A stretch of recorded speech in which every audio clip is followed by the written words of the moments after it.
Hello PPL fans and welcome to week number 8 of the PPL's Heat of the Week, the final week of the regular season before we get into playoff territory. I'm Shroomraver, he's OnesieBanette, and plenty of fun things to go over, I think we would agree.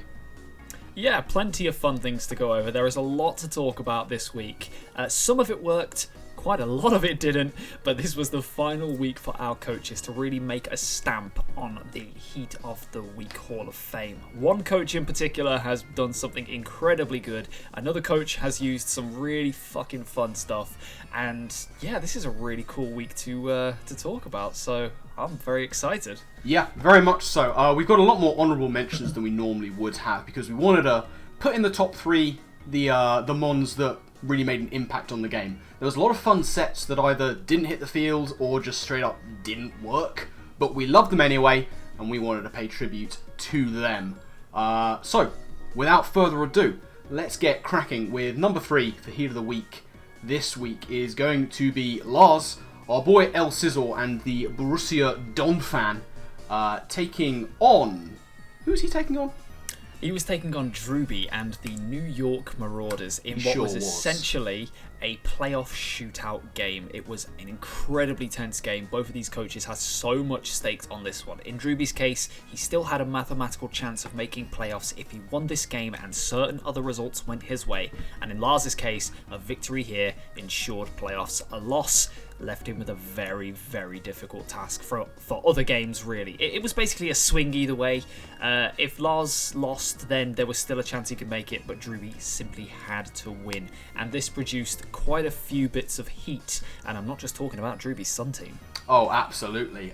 Because Lars, to try and counteract that Sun team, came in with a Terra Water Chilling Water Florges, which put in a massive amount of work, actually, without having to Terra in the end, KOing Drew's Terrafire Brute Bonnet, and dealing some nice heavy damage to the big threat of Cinderace before finally going down. Not every day that this is a set you see. I'm going to throw it out there. I learned that Florges gets Chilling Water when I watched this game. And I learned that Florges gets Chilling Water also when I watched this game about an hour before we started recording. Yeah, completely unexpected. Lars has really started coming into his own with Florges. I think he had a really tough start to the season trying to run a very defensive team in a very offensive meta league and games. But since he started going a bit outside of the box with Florges and bringing more offensive builds here and there, he's starting to, albeit a bit later than I think he would have liked to, starting to really get the best out of it, and this was certainly no exception, putting a big dent in a couple of big heavy hitters on Drew's team. Absolutely. I think my favourite thing about this is it does show the evolution of a coach as the meta has progressed, and as this season goes on, we've seen Lars, as you say, he's adapted to the meta, he's learned what's working and what isn't working, and he's hit form at exactly the right time when he needs it in order to try and pull out those W's and keep his playoff hopes alive. Now, I'm going to try not to spoil the result of this one just yet, because as I mentioned, it was a very tight playoff game and there was a lot on the line, so if you haven't seen this game yet, be sure to go down in the description below and check out the coaches match for this one. It was a hell of a good game, back and forth, very, very good watch. But yes, Lars, for this one right here, you are our number 3 pick for Heat of the Week this week. Yes, indeed. And that will bring us on to number 2, which saw Ellie and the Shanghai Dragons taking on Jay's Atlanta Victinis. And I think we were all going to expect this from Ellie in the final week. Diglett. It's Diglett. Just Diglett. Diglett got a kill. This was another really important game, certainly for one of our coaches. Jay, I think, needed to win at least a 2-0 to really cement his playoff chances. And so it was already a nervy game for Jay. And then Ellie brings out Diglett and just sent Jay into a spiral. Jay, if you're watching this, I'm sure it was a very tense moment for you. It was hilarious to watch. Just this poor man questioning all his life choices as Diglett hit the field. It was quite magnificent. But the heat does go to Ellie, bringing Diglett, and getting a kill with Diglett. Things we love to see. What exactly? Things we love to see for $10, please, Alex. Like, it's just, what more can you say? It's a Diglett. It's Ellie doing vintage. This, I know last week when we said with the whole, I said last week, a couple of weeks ago, with the whole ring target trick shenanigans, that was Ellie back to her best. No, this is Ellie back to her best. Bringing a first stage Mon, an NFE, just to do random shenanigans and throw her opponents into chaos. This is what Ellie has been doing since day one of her Draft League career. It's what she does best, and it's why we love her as a coach. And yeah, well played, Ellie. I mean, you did this in possibly the biggest Draft League of Gen 9 so far, and you've got the entire spotlight on you for this one. So good shit, well done, and you're deservedly our number 2 pick this week. Yeah, I think it's important to say that there's been a lot of discussion, sometimes friendly, sometimes a bit more heated, about what really constitutes heat in this kind of context. Oh, you're telling me, mate. You're telling me. We've had a lot of discussion about whether it's based on the Pokemon that's brought, whether it's based on the specific set. And there's a little bit of give and take, and both of these come into it. Now, we've made no secret of the fact that we're not just basing it on, this is an unexpected Pokemon. But in this case, I think it's deserved. It's a Diglett. It's a Diglett, and most crucially, it did net Ellie a KO. And that really is what elevates it to the status that it's very deserving of in this list. I think so. I think you're 100% correct on that one. And as we are about to move into our in memorandum honourable mention Mons in a minute, some of these sets were very out of the box, and had they worked a bit more in their games, maybe they would have eclipsed this, maybe they would have knocked it down if, you know, they had done what they were intended to do. But based on the match weeks this week, the Diglett did a really good job. It got itself a KO. I can see a massive spider crawling along the wall towards me. So let's talk about Diglett instead. Indeed, yeah, a very deserving position. Not only for the fact that it was a Diglett getting a KO, but for the psychological effect it had on poor Jay, who was thrown for a loop. Managed to rally, as we've come to expect from our boy Jay and the Atlantic Teenies, and get himself over that hump of, oh god, it's Diglett. But yes, Diglett did put in a fine amount of work. So before we get to the number 1 spot of who put in a fine amount of work, as I say, we've got a lot of honourable mentions, the in memorandum section of Mons that we just wanted to throw a shout out to. Now, we've mentioned Lars and the Borussia Don fan. One of the sets he brought this week was a no-item Acrobatics Talonflame. But you come to expect that from a Talonflame. You know who you don't expect that from? Cyclizar. And that's exactly what Uzi brought. No item Acrobatics Cyclizar. Alex, you are looking you're looking like Jay watching a Diglett.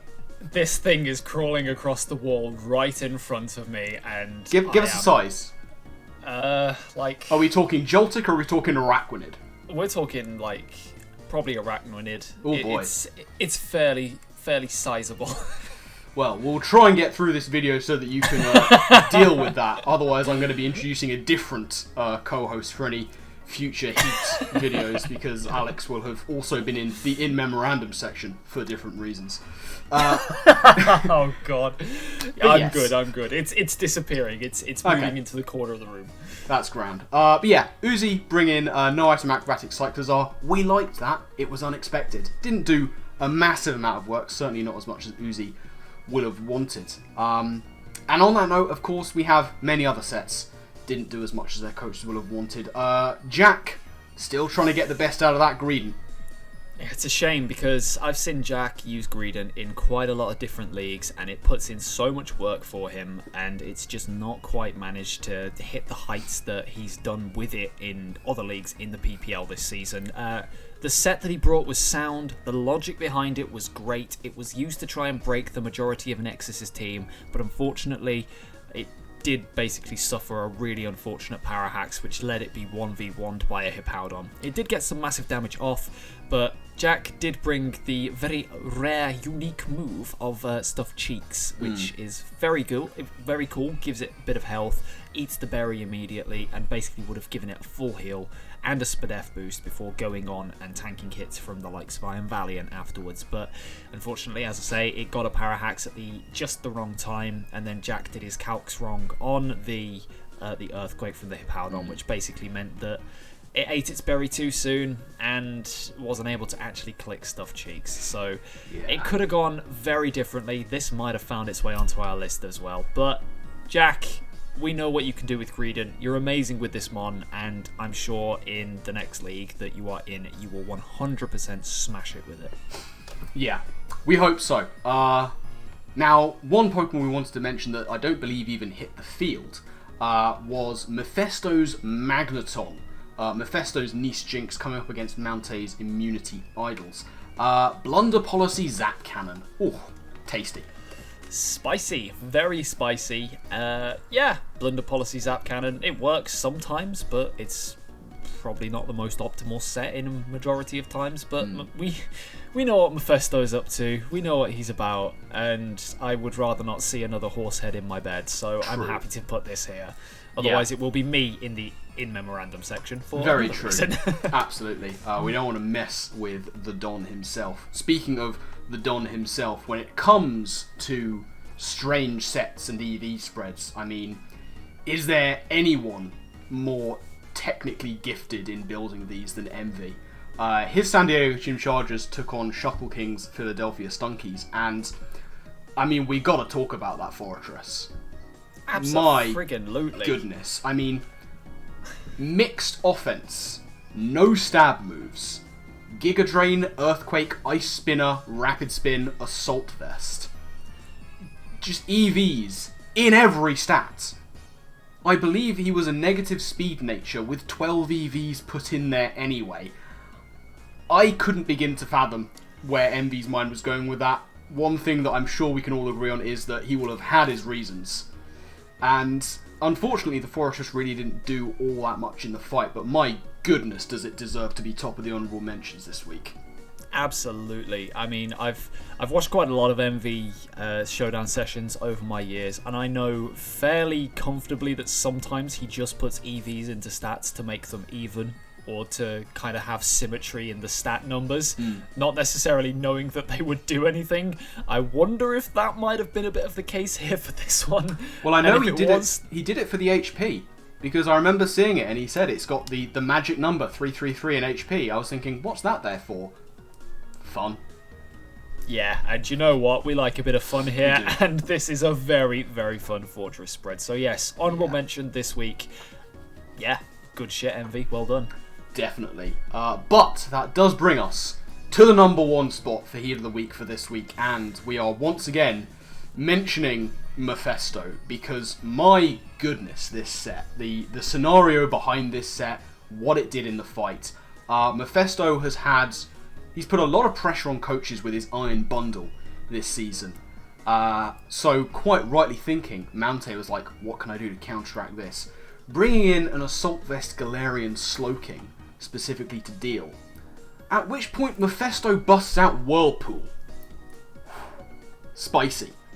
Mephisto bringing out the Whirlpool on the Galarian Slowking, then packing Taunt to make sure it can't get out with Chilly Reception. Wasn't packing it in the end, but it was a good thing to have. Launching off Freeze Dries as its main attacking move, and then getting right down to the wire just when Mountay thought he had the Iron Bundle beaten. Resto Chesto. I mean, just genius. Like, not even just heat.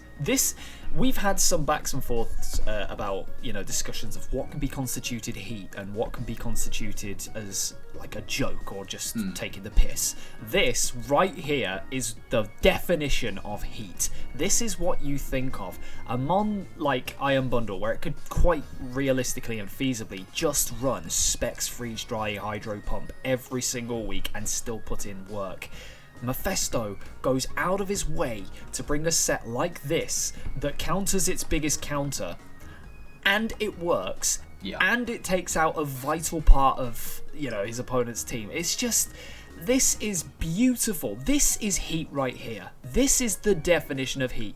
I want everybody to take a screenshot of this set, send it into the Oxford Dictionary, and I want it right underneath the definition of heat, because that is what this is right here. I am so impressed by this. Oh yeah, this was a beautiful bring. I mean, I was also, Mount and Mephisto have consistently been up there in the rankings of the league, not just in heat terms, but in the league itself. This was a clash of some titans. And yeah, Mount very rightly has looked at the big threat of Iron Bundle and gone, right, what can I bring that will deal with this thing? He's got the Assault Vest on there to tank those hits. He's obviously got the regen to get out and back in again. And he must have been feeling confident enough, at which point Mephisto goes, actually, no.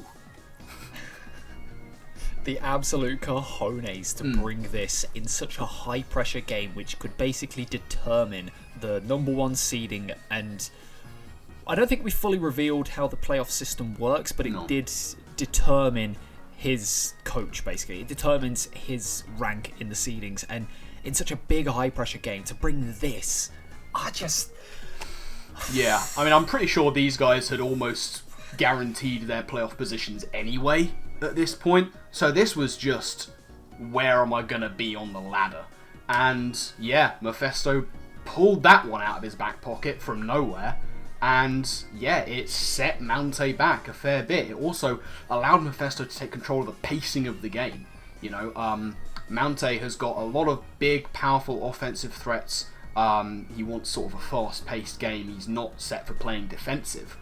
And Mephisto was just able to just slow it right down to his ideal pacing.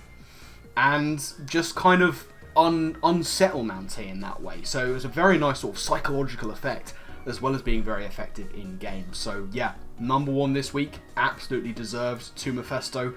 Please never use that overlay again, my dude. That is one of the funniest things I've ever seen ever. If you haven't seen it yet, go and watch Mephisto's side of this battle, because the painful overlay, it brings me joy, it brings me pain, it's classic Mephisto. Yeah, for sure. He's been doing this all season, and this was another classic Mephisto example. But yeah, that is going to wrap things up for Heat of the Week for Week 8. As ever, do you agree with our choices? Let us know down in the comment section below. Let us know if there's any that you think we missed. There was a lot of sits that we didn't get a chance to mention, ones that didn't really play a massive part in their games. We do appreciate that, and we want to know what you think of our ordering and where we put things on the list, and anything we missed off, do let us know down in the comments section. So we've got playoffs to look forward to. I'm sure there's going to be a huge amount of heat brought in those as well. The coaches are going to have to really pull it out. There's a lot of competition going on, and we're excited. Are we excited? Yes, we are. We're absolutely excited. You haven't quite seen the back of us just yet. We'll be here for some more playoff Heat of the Weeks. Yes, we shall, and I'm looking forward to it very much. Hope you are too. But that is going to wrap things up from us for this week. So thank you once again for joining us. And with that, we will see you next time. Laters.